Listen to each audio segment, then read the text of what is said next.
Hello everyone. In today's puzzle, I made the white pieces go from up to down and the black pieces go from left to right.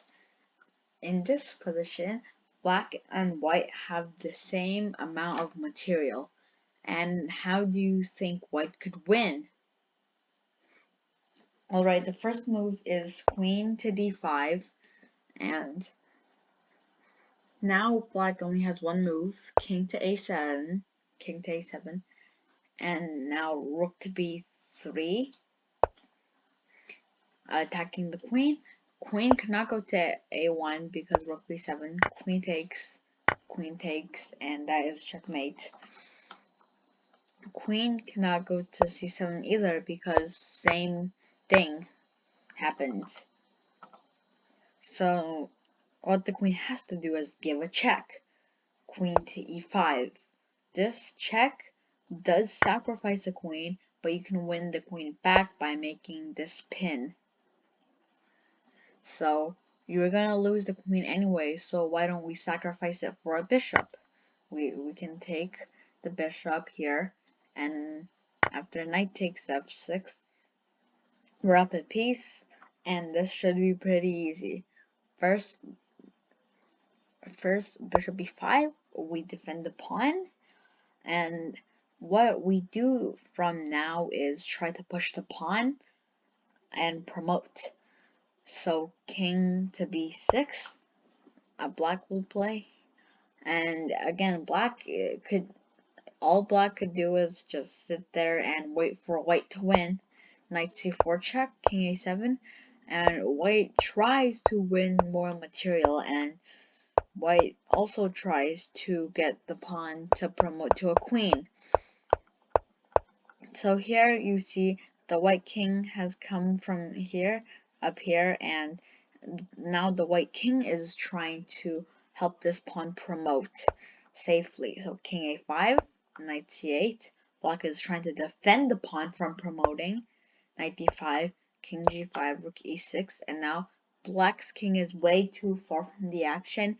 You can use your pieces and promote your pawn to a queen.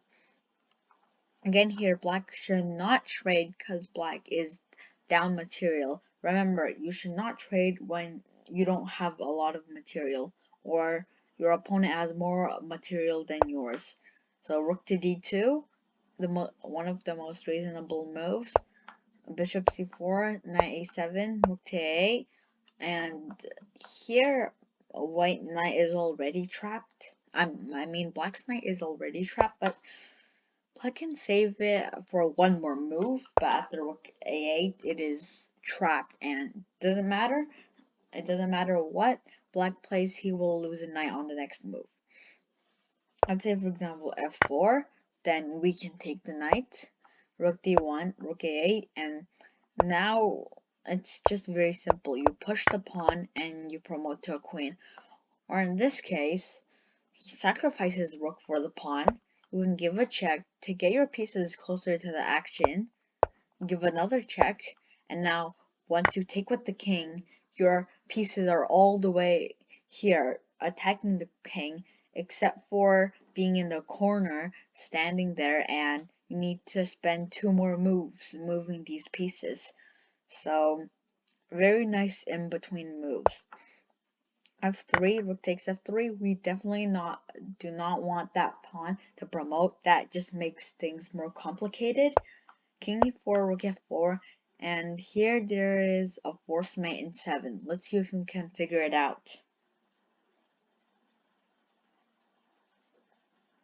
Alright, so it begins with black going king to e3, we go king to b6, king to d2, rook to f3. We're trying to trap the king and checkmate him. King to c1, rook f2. Now the king can only move along the first file. King b1, knight d4, king c1, knight b3, and black is helpless. King d1, king c5, king e1, and rook f1. Here, this king c5 move is just basically waiting for black to go king to e1. So a nice waiting move, not moving the bishop, knight, or rook, or else it won't be mate. So a little quiet waiting move to wait for black to play king to e1 and rook to f1 is checkmate. I hope you enjoyed today's video, and I'll see you in the next video.